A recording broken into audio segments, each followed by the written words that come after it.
When I was in Nigeria, at first, I was all alone in my family, of course, that is, with my husband and then children and neighbors. But after a while, I was invited to the first meeting of the Nigerwives chapter in Nsukka. The Nigerwives are an organization that was created, I think, in the 50s. I'm not too sure, but it was gathering all women from all over the world who are married to Nigerians and are living with them either in Nigeria or abroad. It was meant as an instrument of integration to facilitate their adjustment to the society. And so I went to that meeting, and it didn't take me long to feel unease. And I was telling my husband, I don't think I belong to that. Yes, I am a Niger wife in a sense because I'm coming from somewhere else, married to a Nigerian, but I had not much in common with the people that I met there. I think that the main difference was that they had all experienced marriage abroad. They married with their husbands in other countries, usually their own countries of origin, whether Russia, at the time, Russia, America, Poland, South Korea, different places. And they then came to Nigeria to continue life. And I've been married somewhere else and started life as a couple together somewhere else. And then coming to Nigeria meant that they experienced a culture shock within their couple. For me, it was quite different because I didn't marry outside. I came single but betrothed, and we had decided that I would see and experience Nigeria before marrying. So we only married after 2 years that I was there. So it was quite different. My life as a married lady was started in Nigeria.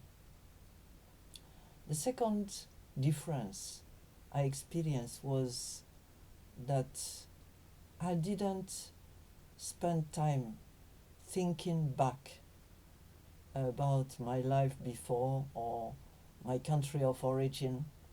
I was thousands and thousands miles away from my family, but I never thought about it much. There was no communication because telephone was not working. There was no mobile. There was no internet. So once in a while I received a letter from my family, from my mother, usually my grandma, but that was it. And I always believed that, God, when He created us, made us two eyes in front. He never put any eye behind. All the ears were turned to was also in front. And the whole importance of our limbs was in front.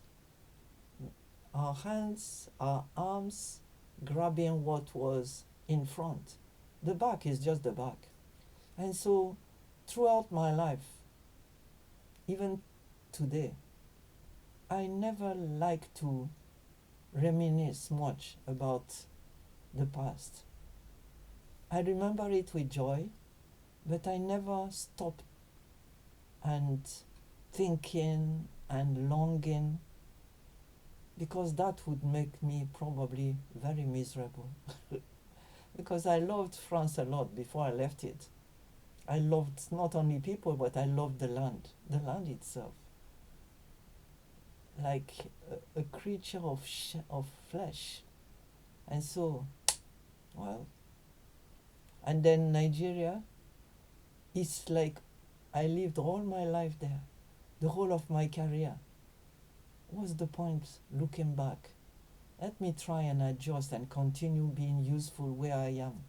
And so that was a major difference between me and the Niger wives. And then I remember one time I was in my lounge. We had a meeting of Nigerwives. So I continued attending because my husband was saying, even if you feel that they're not helping you, you might be helping them. So continue attending. Our children, they loved Nigerwives meetings because it was full of sugary stuff, cakes, cupcakes, mimicking those that they would have eaten in their own countries of origin, like US or the UK. For me, it was far too sugary, but the children enjoyed it. And I remember one time they were in our house, and one of them was sitting near the window, and I forgot what they were discussing, and she said, I don't see myself growing old here.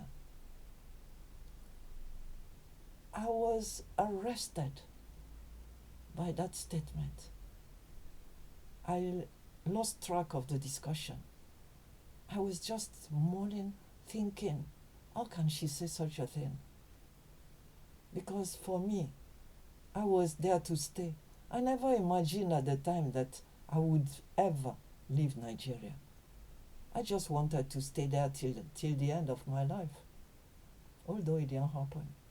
But my going out was not my choice. It was neither my choice nor my husband's choice. It happened against us, against our will. And so the statement of that lady was really arresting. And looking back, well, most of the people that were there left. Very few stayed back. Some divorced. Some went to live in a third country. Some went back to their own country with their husbands. All kinds of things, but people mostly left. And it was interesting for me and quite refreshing actually this year to discover a book that I highly recommend to you, Home and Belonging, collected life stories of foreign women married to Nigerian men. It was published in 2022 in Jos by the Jos chapter of the Nigerwives. And what is really fantastic about that book is that most of these women are still there. They didn't leave. They didn't abscond. They didn't divorce.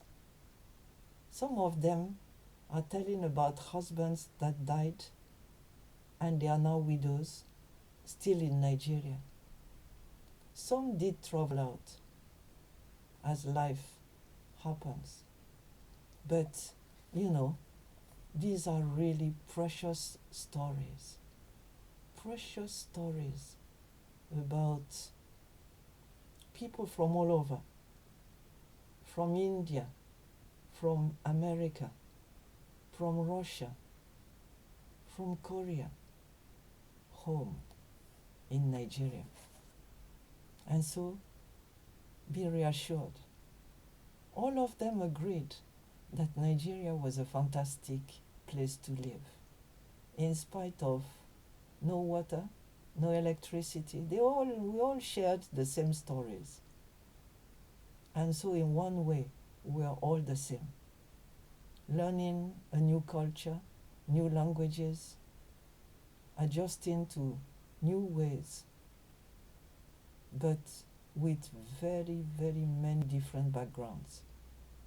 And thankfully, many made it for good, continued living there, raising kids there, and some of these children are still in Nigeria. Our own children have moved out of Nigeria because the time we left, they were still too young to decide for themselves. They were in school and they needed to continue. And now, some of them are more Nigerian than others, especially those that grew up in Nigeria and left when they were 15, 17. But none of them regrets having had that experience of the country. Nigeria is a lovely country, a passionate country, in very many ways like an adolescent country where you see tantrums, a lot of energy, optimism, no matter what. Precious country, Nigeria. So go and read that book.